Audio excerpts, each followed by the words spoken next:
Okay, testing, testing. Hello, everybody. Happy Sunday. Let's take a moment as we kind of settle in. Takes a few moments for the live feed to kick in. So, happy Sunday, everybody. Wherever you are, the sun is shining. We're just going to take a moment as we sort of settle in and invite everybody to gather. We're going to work on our feet. I often start with the feet. My first yoga teacher 25 years ago said, yoga starts in your feet, that awareness of our feet. Of course, this can be challenging if we have foot injuries, foot pain, or neuropathy in the feet, where we don't have a lot of sensation in the feet. So, if you're doing this today and you decide to work on the bottom of the foot, you can use pretty much anything that will roll. Rolling pin, stainless steel water bottle. I have like a dowel, which is just a wooden, fancy word for a wooden stick. Then, of course, there are things like the spiky balls that you would see. There's lots of different types. And then sometimes there's those wood rollers that you can use. So anything of the sort that you would like to start with. And we can do 1 foot at a time. So even if you're using a dowel, you could do 1 foot at a time on your dowel, just to check in with 1 foot at a time. Sometimes if I'm in a hurry, I will do both feet at the same time on a rolling pin or a roller or a dowel. Right, so once you've taken a moment, I prefer in this part of the practice to sit a little bit forward in the chair. And it depends on the kind of chair you're in, whether you want some height under the hips. For taller people, oftentimes a little cushion under the hips is really nice, or under the sit bones. And it's also really helpful for helping the pelvis tilt a bit forward. So we'll talk about that a little as we start moving today. And we're going to finish our class with a little standing balance and a postural awareness practice. So working on the foot is really important for our balance. The connective tissue in your foot really helps us with our proprioception and our awareness in the bottom part of the body. And so oftentimes the fascia, the connective tissue in the foot, gets a bit stiff and sticky or a little dehydrated. And so this kind of thing, you think of massaging or rolling the ball or whatever you're using, it's providing gentle compression into those fascial tissues, which can help them stay movable and flexible and healthy. And so we really want to think that we want to keep our tissues hydrated.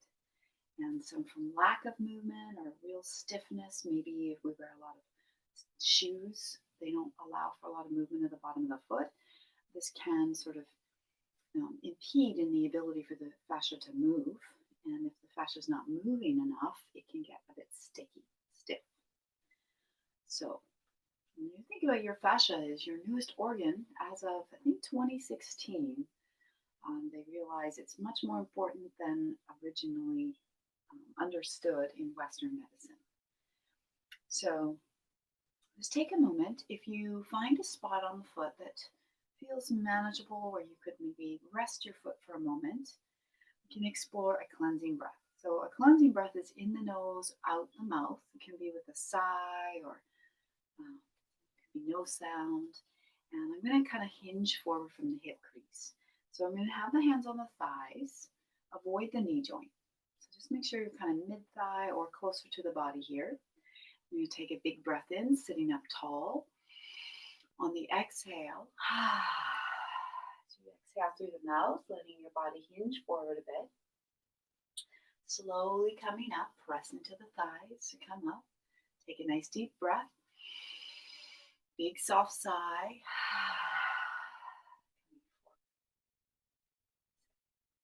Just try one more like that, coming up. Big soft sigh. Just clearing the space for this hour for yourself.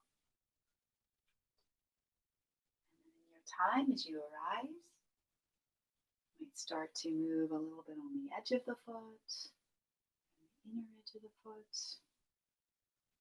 That's it.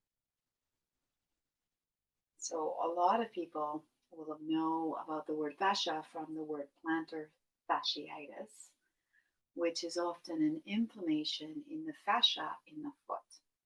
Of course, there's many reasons this might happen for somebody, but generally speaking, after the acute pain is gone from a plantar fasciitis sort of flare up, gentle massage within a range of motion that feels comfortable and manageable. So it should never feel painful. It's really helpful for keeping those tissues hydrated and movable and can help prevent it from coming back. So just take a moment now as you come off of your ball or whatever you were using. You look at your feet. If you're barefoot, you might notice a difference in the color of the feet. Maybe you can even just sense a different awareness in the bottom of the foot, perhaps. Maybe not today. Just notice that. And then we'll shift on to the other side. So as you take your ball or whatever you're decided to use today, okay, you can start with rolling the bottom of the foot.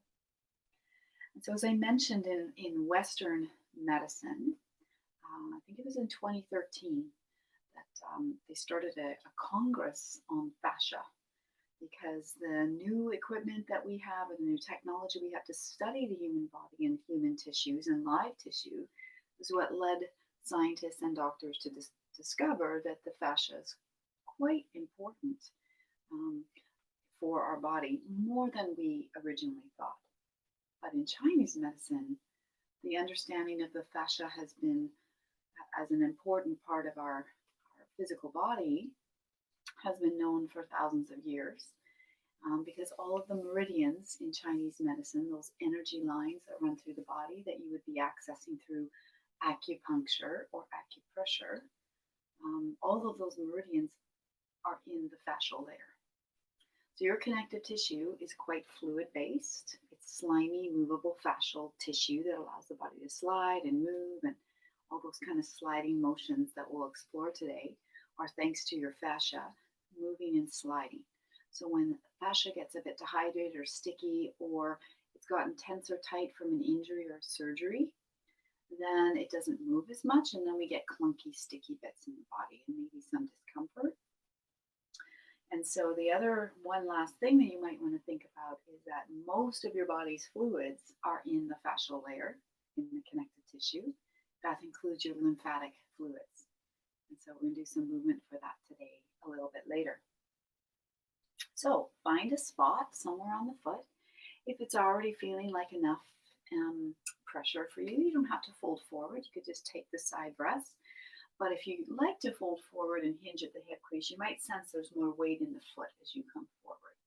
So let's try 3 of those together in the nose, softly out the mouth, just hinging forward a little bit so you feel a little more gentle pressure in the foot if it's comfortable. Inhale, slowly arise. Exhaling through the mouth. And maybe one last time. Slowly coming up. Big soft sigh coming forward. Good. And as you press into the thighs to slowly rise. Last little moment here. Could be the outer edge of the foot, the inner edge, or the whole foot. Good. And then in your time, when you finish with those both feet, placing both feet back on the floor, you might just move your ball safely out of the way. Good. And then you might even think of lifting up your toes, gently spreading them out as you place them on the ground. And now we're just going to take a moment to address your sit bones and how you're sitting today. So for the first part of the practice, if you really prefer to be at the back of the chair, please feel free. Your comfort is key. So if something I do is just not working for you today, make those adjustments. We're all quite unique and we all have different needs.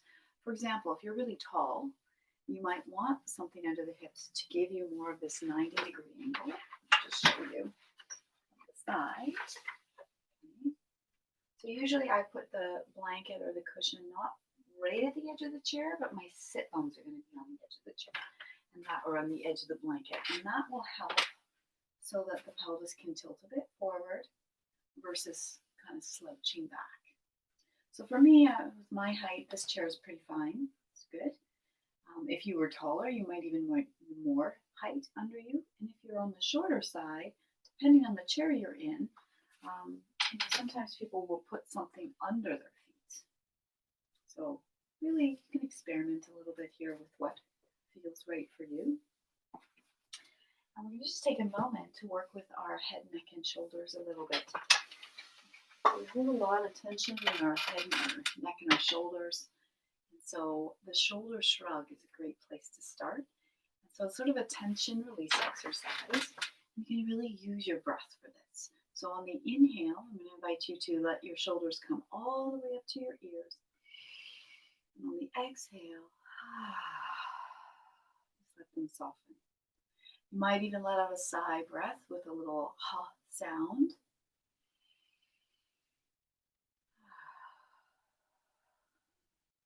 That's it. Maybe one more.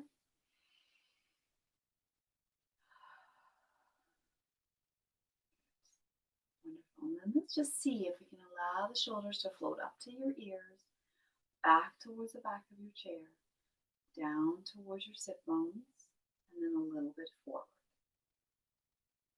So I'm going to encourage you to find this backwards moving shoulder roll in a range of motion that feels comfortable, nourishing. And if you notice any clunky sensations in the shoulders are really common to have sticky fascia or sort of tension layers in those connective tissues. And sometimes that will show up when we do this movement as a clicky, clunky sensation, maybe a clunking or clicking sensation. It's not painful, it's not necessarily dangerous, but if we're trying to get the fascia to soften and relax a bit, if you are sensing a lot of resistance or clicky, clunky sensations in the shoulders as you do this movement, try a smaller range of motion. So sometimes less is more. Very good. And I'm going to invite you to take one more little shoulder roll up, back. As your shoulders slide down, bringing the elbows close, palms up. All right, so from this position here, the shoulder blades are sliding down and under. I'm just going to invite the forearms just to move a little bit out to the sides. So imagine keeping your elbows quite close to your side body, sensing this motion of the forearms and the hands rotating outwards. You might even sense that your shoulder, as your hand moves out, your shoulder externally rotates. You may even sense your shoulder blades kind of gathering towards each other in this position, and then coming back to neutral. So just notice that. Very good. Good.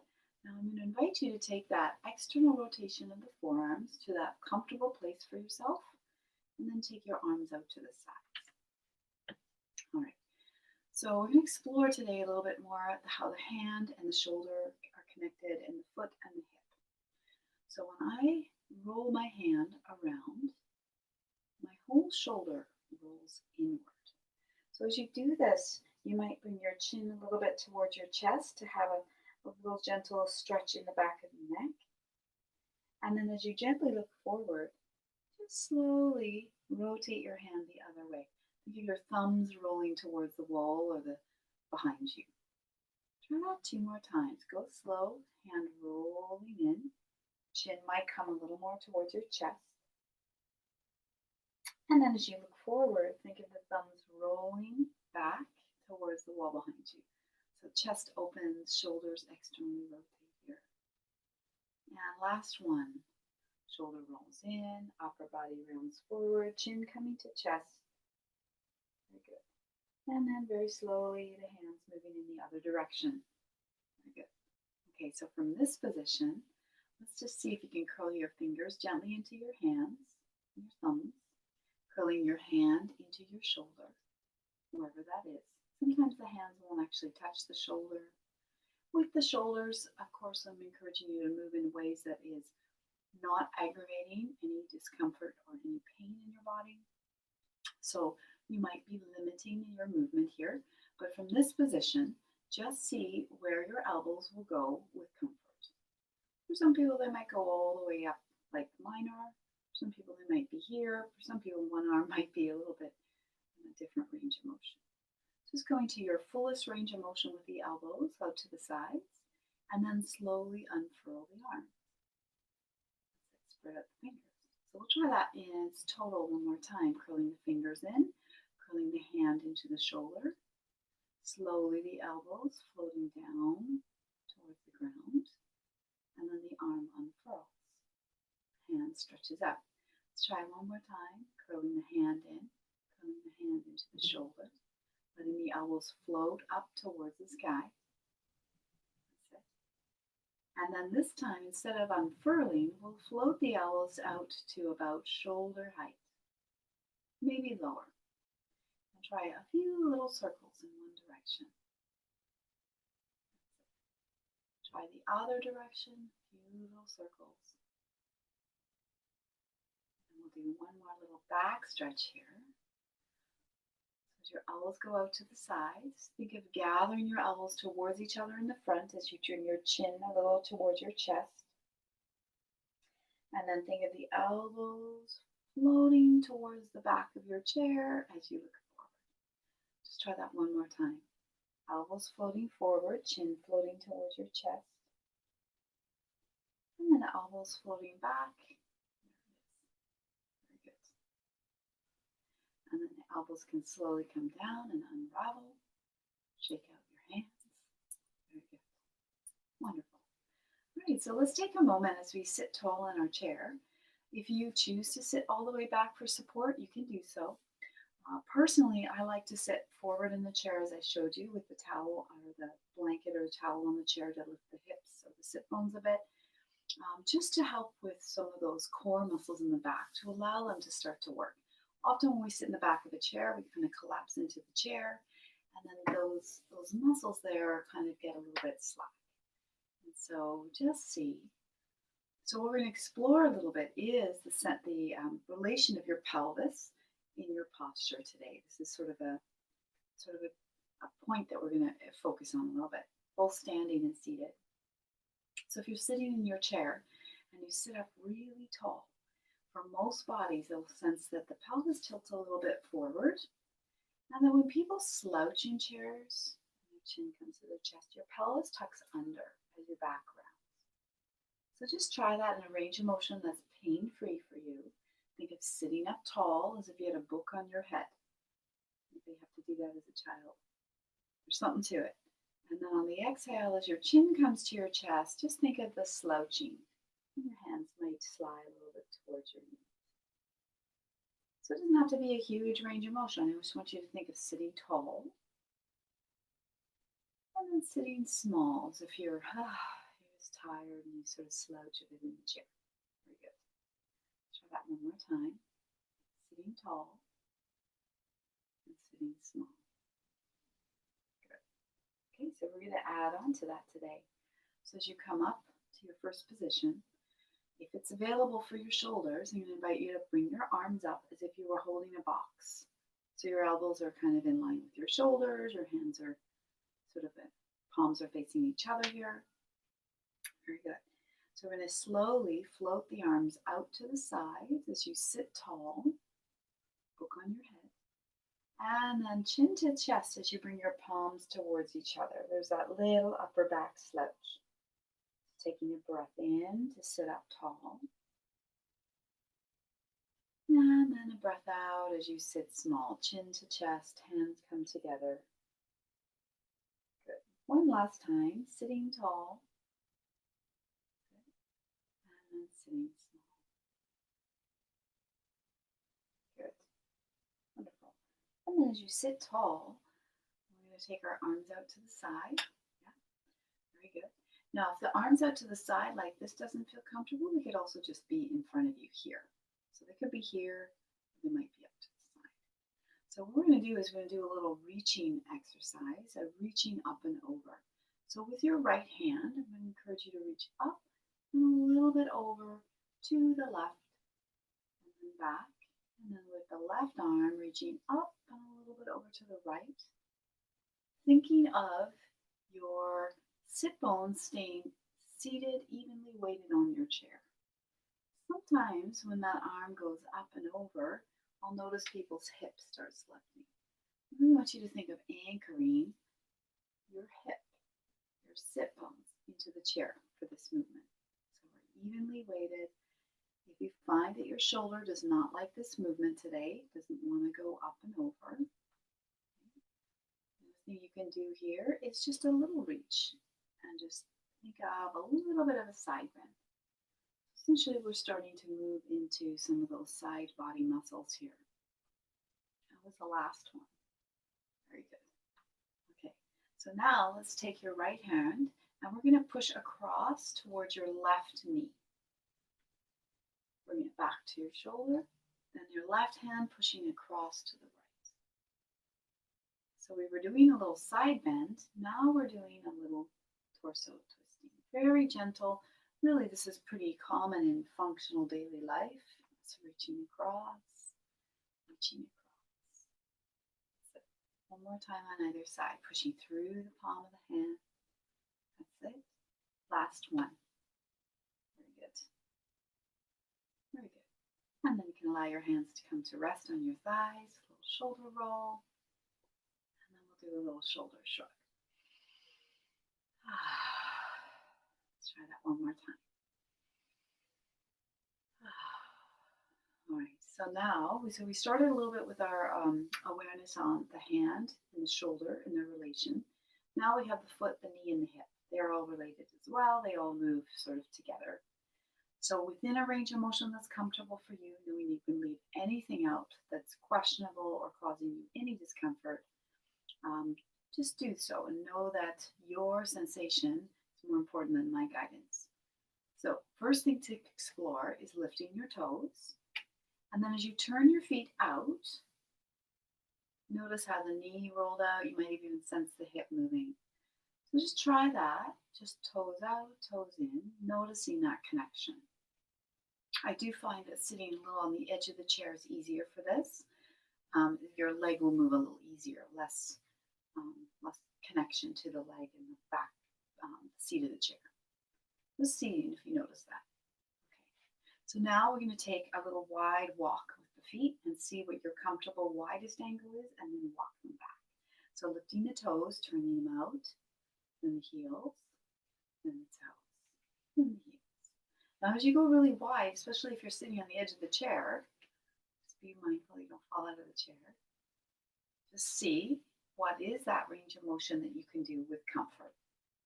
So I'm not trying to force anything, just inquiring into the sensations that you're having. And eventually we're going to stay in a wide angle. It's going to look different for different bodies, and it might even look different in your body depending on the day. Ideally, we still want the knee and the ankle stacking. So we kind of want to avoid that with that. Okay? So you kind of want your feet under you so that you can still press into the heels to feel rooted and stable. And then for myself, as soon as my legs are wider, I have to adjust my sit bones and move a tiny bit back in the chair so I feel like I'm stable and not sliding. So I'm going to press down into the heels and sitting up nice and tall.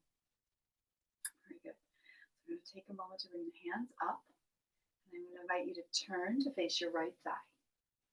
Good. And as your hands come to your right thigh, think of sitting tall. Only go as far as you feel comfortable. See if you can slide your hands down the leg, down towards the ankle, and like you're pulling up your socks as you come back up again. Good. It's a really nice morning stretch because it gets at the opposite side of your back, some big back muscles called the QL, quadratus lumborum. It attaches the back of the pelvis to the back of your rib cage. So really common. If it's tight, it can cause us a lot of back discomfort. It can impede in our deep breathing. Good. Yeah. Very good. As you come back to your very first position at center, a little shoulder roll and a little shoulder shrug. Just release any tension. Hands come up. And then just see how you can turn with ease towards the left thigh. Hands come to the leg, and then only go as far as you feel comfortable. It might just be to there. But just see, you might end up going all the way down to the foot and up. Notice that my head stays in line with my neck and my shoulders. So this will prevent us from increasing the pressure in the head and increasing blood pressure and all of that fun stuff. Sometimes when people do this, I'll see them drop their head down and up. And that can kind of make people feel dizzy. It increases the pressure in the eyes. So notice that my head is staying in line with my shoulders, my neck, and my heart. Very good. Good. Once you've done 3 of those, take a moment to come back to center. A little shoulder roll, a couple times, and then one more shoulder shrug. All right, so when you're ready, we're going to walk our feet back.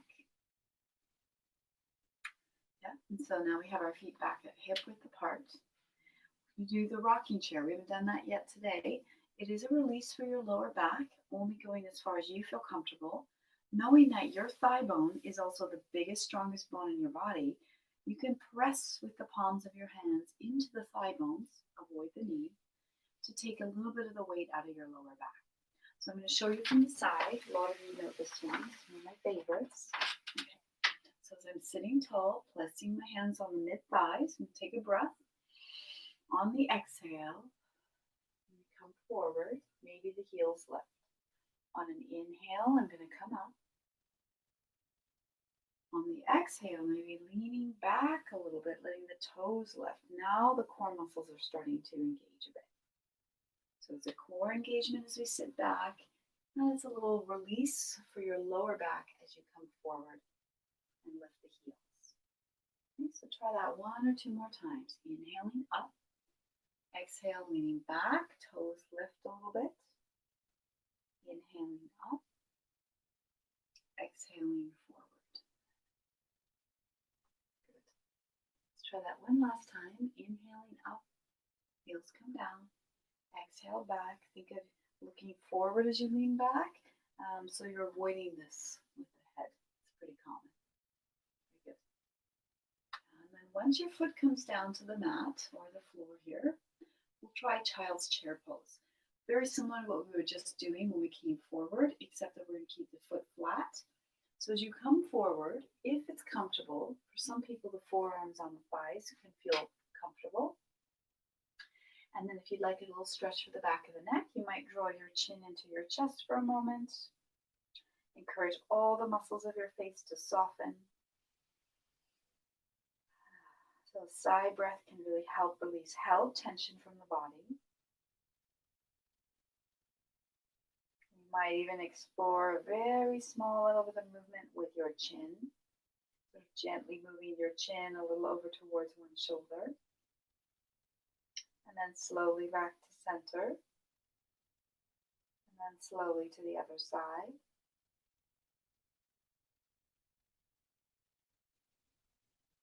Taking your time here to come out. Hands come back to your thighs. Pressing gently down into the thigh bones to arise. Good. A little shoulder roll and a little shoulder shrug. Very good. Okay.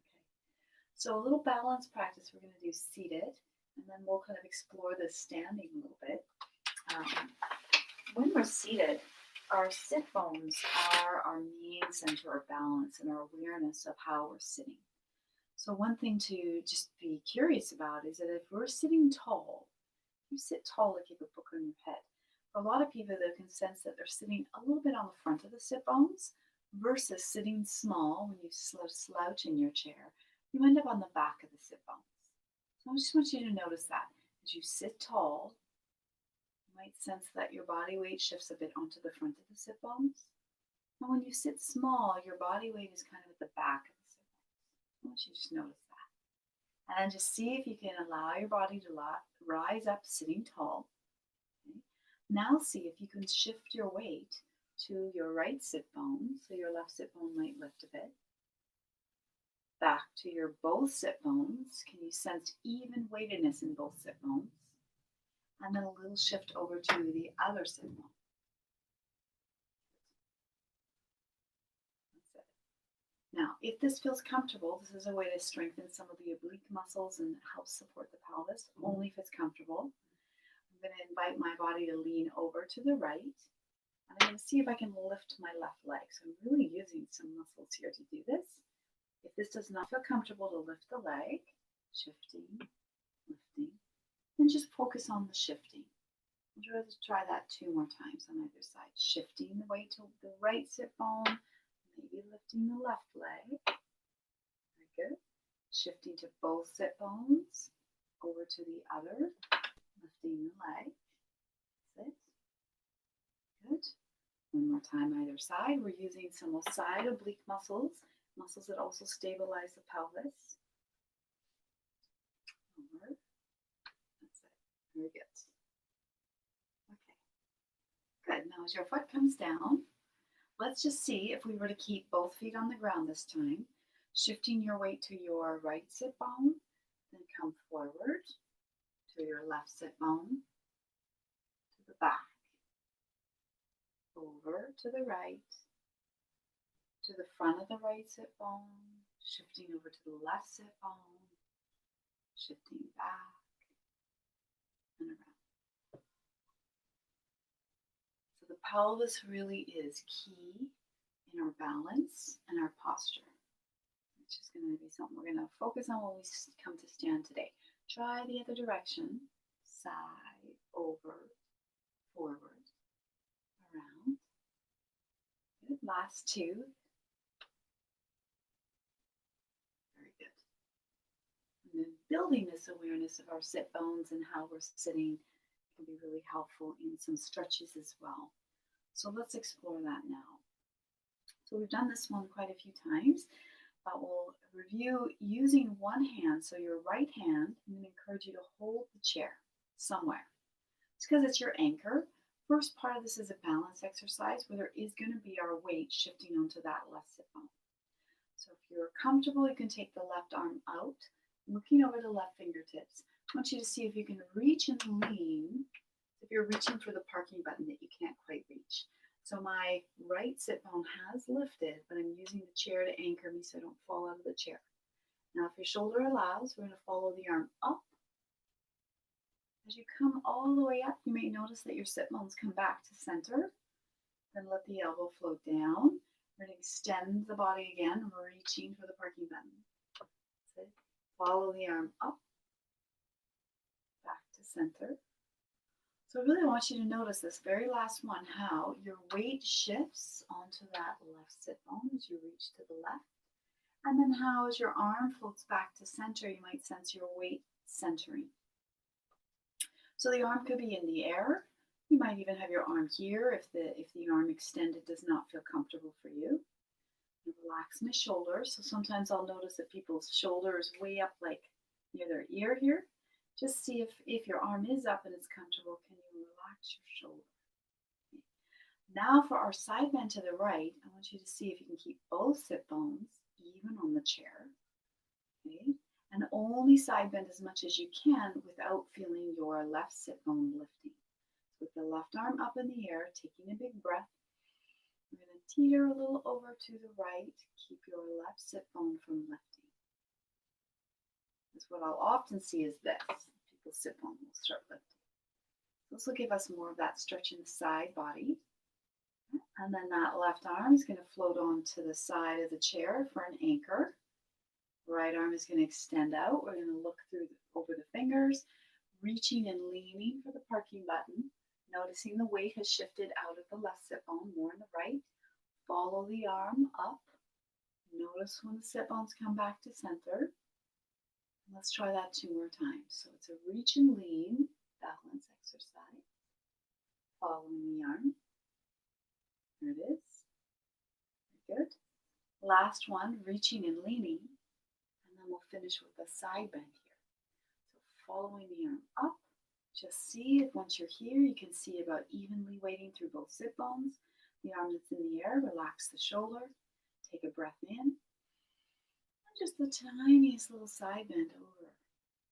Doesn't have to be a lot. Very good. And then the arm comes down. Very good. Shake out the arms. All right. So as an invigorating movement series before we come to stand, wanted to work with the lymphatic system. Essentially, movement is what moves the lymph fluid through the body. So we have kind of two main fluid systems in the body: the blood. The blood's got a good heart pump to pump it through your body at all times, but the lymph fluid does not have a pump. So really, physical movement is really important. So I thought we could do the Breath of Joy arms, and I'll kind of give you a guideline with the breathing, but for today, just breathing in a way that's comfortable for you is the most important. So let's explore the hands. This always reminds me of a conductor in an orchestra. Although never conducted an orchestra. So the arms are going to swoop forward, palms up. You're going to come down and swoop out to the sides, palms up, wherever they're comfortable. And then the last time as they come down, they're going to come forward, palms face each other, and then the arms will come down. Let's try that slowly one more time. Scooping forward, palms up, down and out to the sides, palms up, and then as they go all the way overhead or as far up as they'll go comfortably for you, and then the arms swing down. So watch out for arms on chairs and such and such. Then we'll speed it up, and I'll encourage you to find a rhythm that works for you. The breathing can be just regular breathing, however that is for you. Or if you want to try this little breath practice here, it's one breath with all those three arm movements in 3 little sniffs like this. So it's a breath in the nose in 3 little sniffs. Out the mouth. If you want to leave that out today and just focus on the movement, you could do that. So I'm going to do it with the breathing, but I'm going to encourage you to see what works for you. If at any time you get in any way you want to just take a break, take a little sigh breath and come back to stillness. So I'm going to take one sigh breath before I begin. Good. And on the inhale, arms come forward, side, up, and down.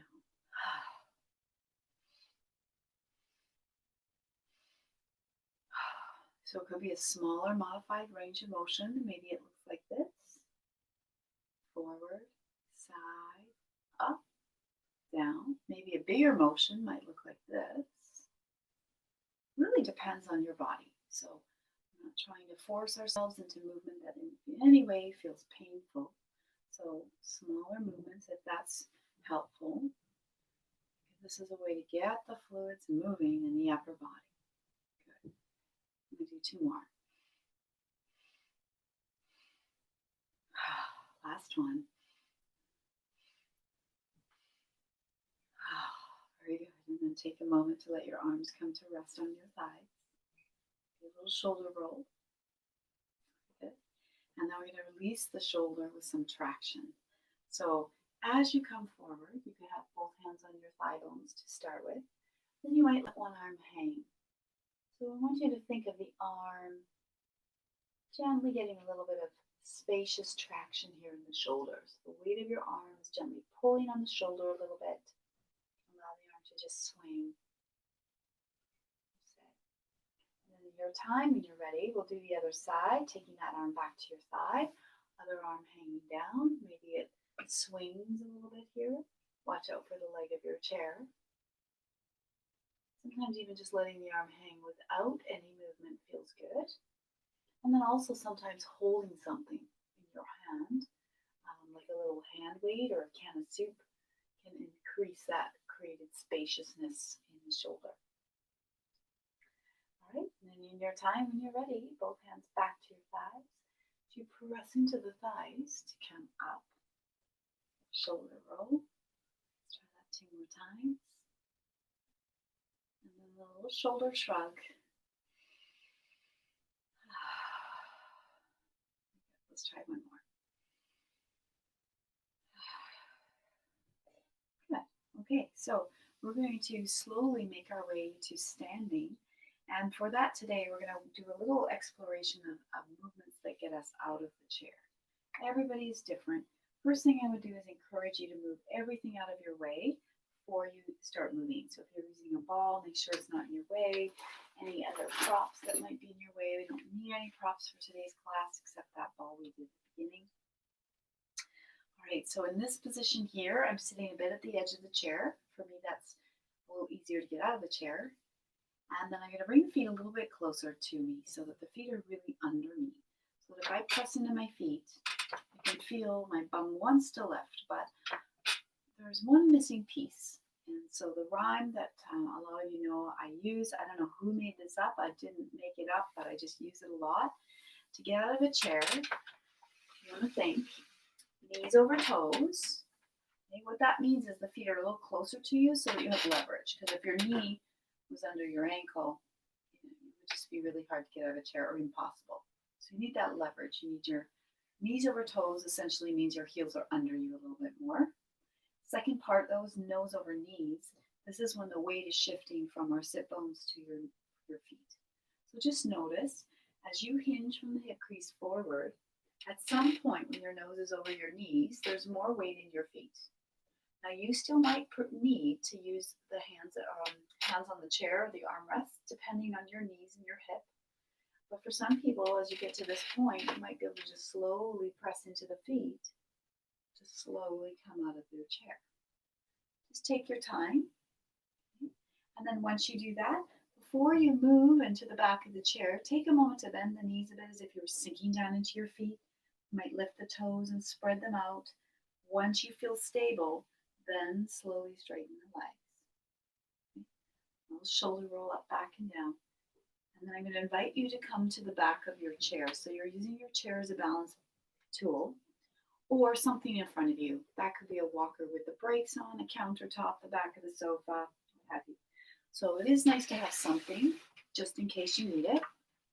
And if you decide that you don't want to do the standing practice today, you can sit and observe, or you can go on with your day. And then I would say thank you for being here. There. Now my head's not cut off. Very good. So I'm going to move the chair just so you can see me, but I encourage you to have something in front of your chair for balance. Okay. So the first thing we're going to do is have our feet a little wider than the hips. Okay. So today when we were seated, we were practicing weight shifting from one sit bone to the other, and then from the front of the sit bones and the back of the sit bones. When we're standing, our awareness is the feet. So before you begin, sink into your feet. A little bend in your knees is often all that's required for this. Then once you kind of feel rooted in your feet, keep in mind that anytime if you're in your day and you're feeling off balance and you feel like you're going to fall over, as soon as you sink your weight into your feet and have a little bend in the knees, you send your center of gravity down and your roots down into your feet. Often I will see people catch themselves by doing this kind of movement. Doesn't have to be a big bend in the knees. It's just sort of like bending the knees enough to sink into the feet. Now, your hands could be on the chair in front of you, or they could be at your sides. I have a little bend in my knees, and I'm going to slowly shift my weight to the right foot. The left heel will lift a bit. And then very slowly back to your center, over to the right, or the left foot. Just try that weight shifting more predominantly into one foot, back to your center, and then the weight shifting to the other foot, back to your center. Good. So we'll do a couple of practices for the side weight shifting exercise. One we have been doing, which is more of a traditional yoga move. So as we shift the weight over to your right foot, your left hand might be on the chair.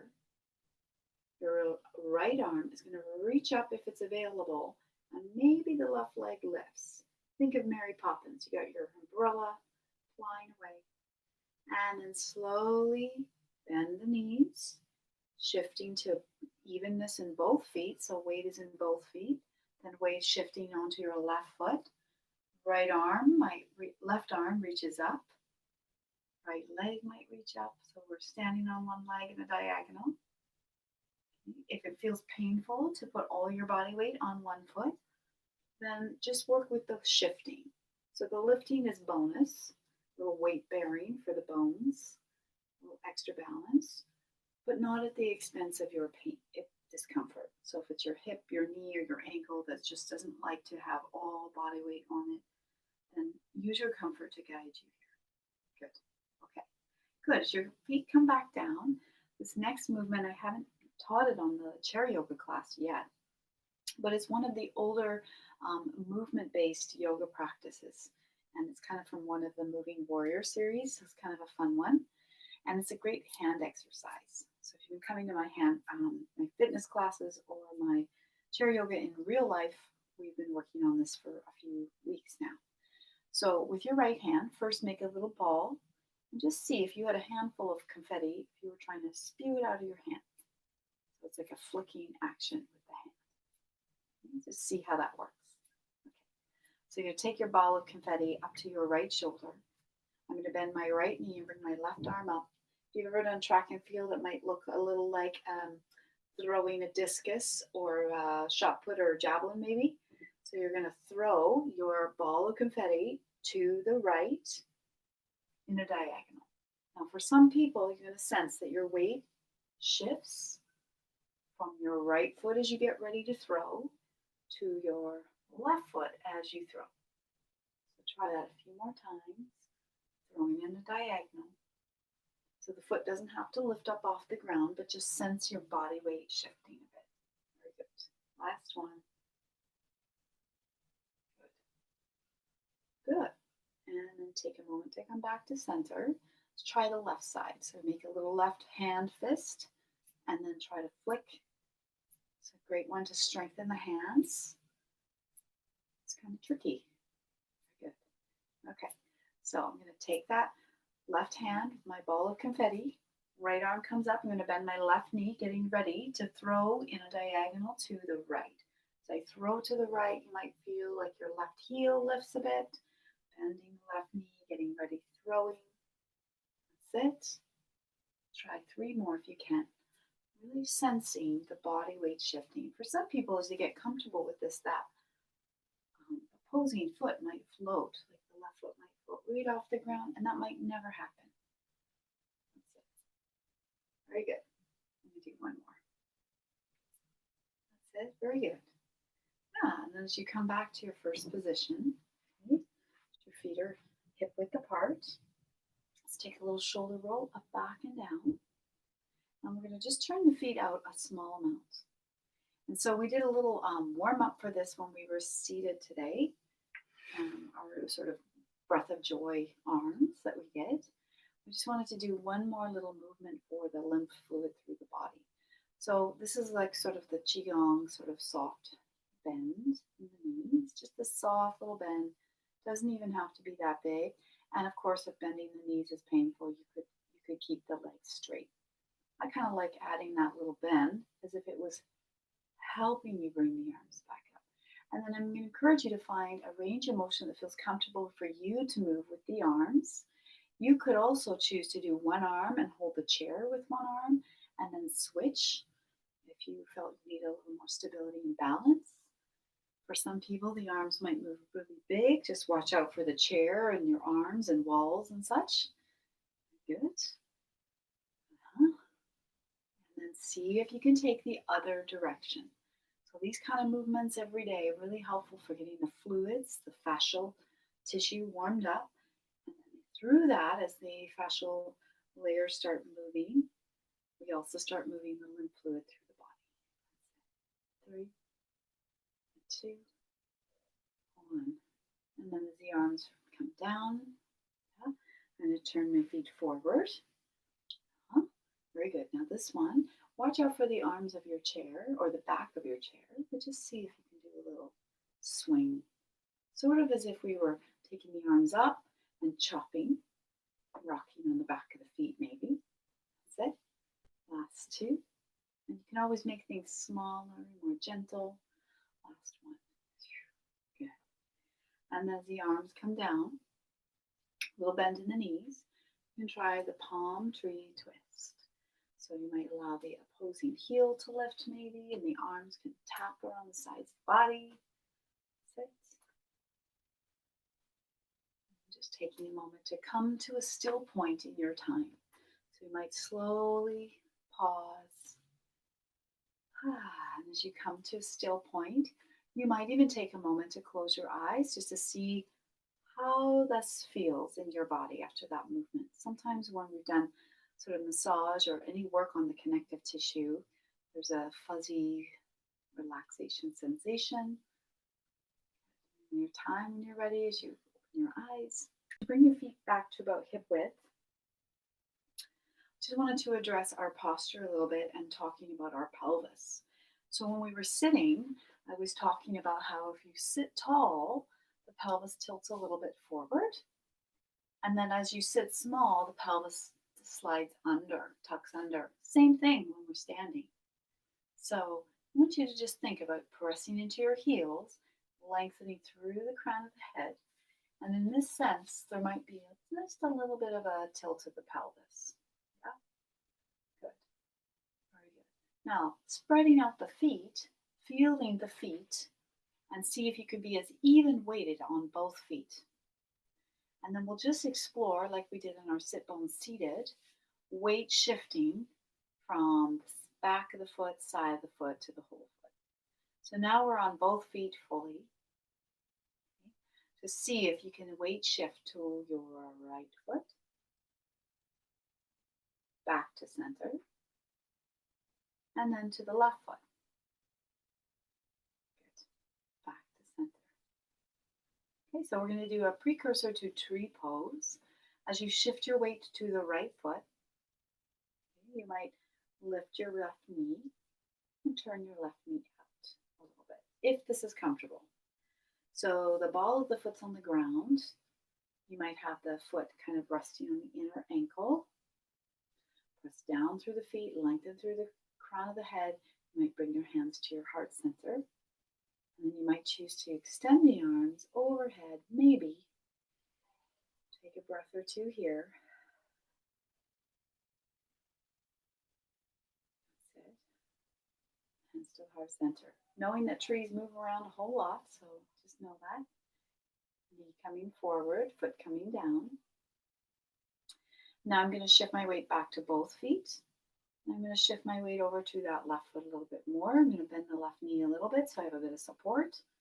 Right heel lifts, so you can turn the knee out. So pressing down through the feet, lengthening through the crown of the head. And only if it's comfortable for your shoulders and your balance, you could extend your arms up. You could even have one arm on the chair if it was a balance issue. Take a breath here. Very good. And then the hands come back to the heart center. And then the knee comes forward, foot comes down. Okay. So let's keep our feet hip width apart, just our final little movement here. And then we are going to do a little seated breath practice as our final practice today.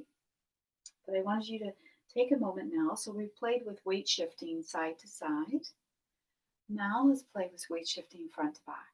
So you might slowly shift your weight to the front of the foot, front of both feet, I should say. And then back to both feet. And then maybe a little bit onto the back of the heels. Making sure if you feel in any way unbalanced, bend your knees and often you'll sink right back into your roots. Okay. So as you come back to your center, you might take your hands to the back of your chair. So I've got my imaginary chair here. And we're going to slowly come forward to the front of the foot and see if you can lift the heels. And then slowly back down. And then if that's comfortable for you, we're going to add an arm. So as you shift forward, lifting the heels, you might float one arm up and exhale down. If you'd like to stretch the ligaments in the hands, you could think of the arm or the fingers point down on the way up. As you rise up onto the toes, and the fingers are pointing up on the way down to stretch the muscles around the hands and the ligaments. One more time on either side. Take a breath in as you lift your heels, the arm maybe. Exhale down. And then lastly, the other arm. And exhale down. Very good.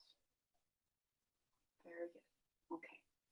Last little bit here before we come to sit. We've done a lot of weight shifting side to side. And we did a little to the front of the foot and to the back of the foot. But we're going to work with one leg a little forward now. So if you're in hip width apart, Just take your right foot and step it a little bit in front of your left. So you have a little bit of this position. And then a little bend in your knees, sink into your feet.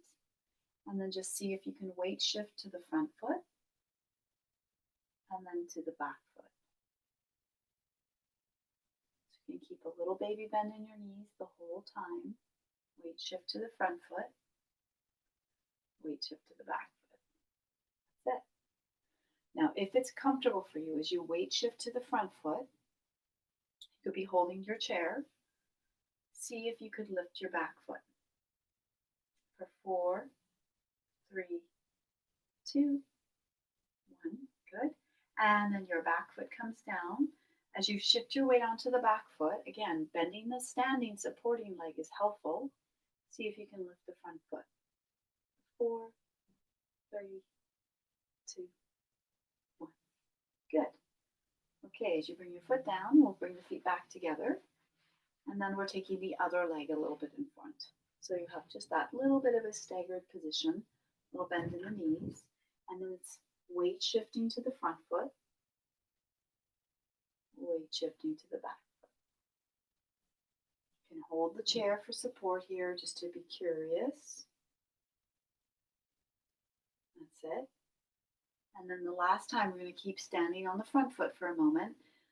I like to hold this one the flamingo, like the pink bird. 4, 3, 2, 1. Then the back foot goes down, and I'm going to shift to my back foot. Maybe bend the back leg a little bit as you lift it, knowing that a locked knee is very hard to balance on. A little soft bend is often really helpful. 2, 1. Very good. The foot comes down. Good job. So shake out your feet, okay? And then taking a moment as you come around to the front of the chair, what you might want to focus on is allowing your heel to be the first thing to make contact with the floor.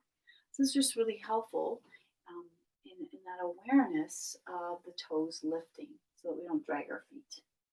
So think of the foot lifting, moving, placing the heel, stepping, lifting the foot, moving the foot, placing the heel, stepping, coming around to the front of your chair as we take a moment to sit. Okay, so as you come around to the front of the chair, make sure the chair's there. It's always important before you come to sit. Okay, so as you come around to the front of your chair and you have a seat, you can sit all the way back in the chair if you like.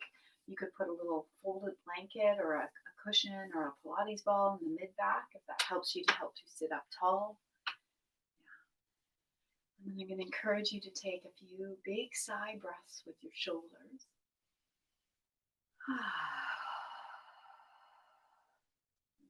Maybe 2 more.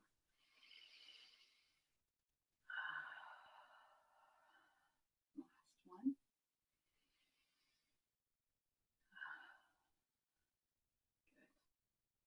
So something I just wanted to briefly touch on today as our final breathing awareness practice, and I'm going to read you a short poem, is there's many different ways of breathing, and you've been alive your whole life, so if any of these suggestions I make just don't work for you, you can just let them go.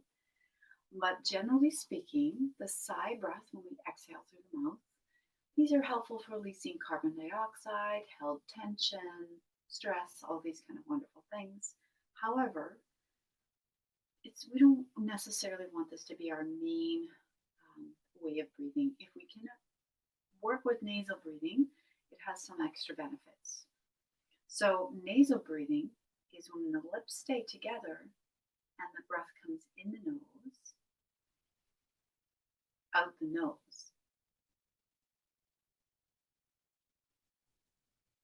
In yoga, predominantly the breathing we're encouraging to be nasal breathing, using the sigh breaths here and there, once in a while, to release tension, carbon dioxide, all that kind of stuff. If this is challenging for you, think of keeping the lips gently together with a little space for your back teeth, and see if you can just take a few breaths where you focus on the breath slowly coming in the nose and slowly out the nose.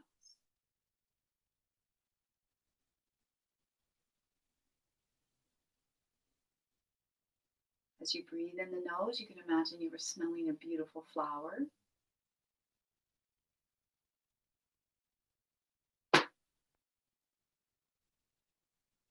One last time.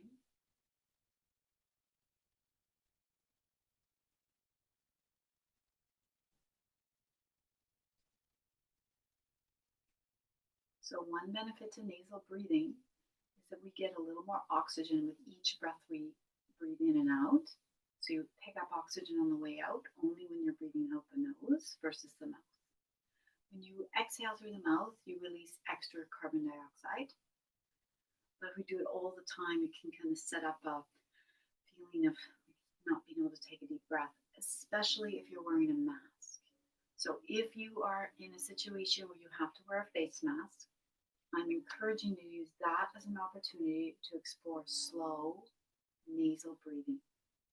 It also stimulates the center of the brain for cognition and memory. So there's some great benefits to cultivating nasal breathing. And you can let that effort go now and let your breath come back to its natural breath pattern. We're all different. You might be exhaling through your mouth your whole life. If you try the nasal breathing, it's just not for you. It's okay. It's all right.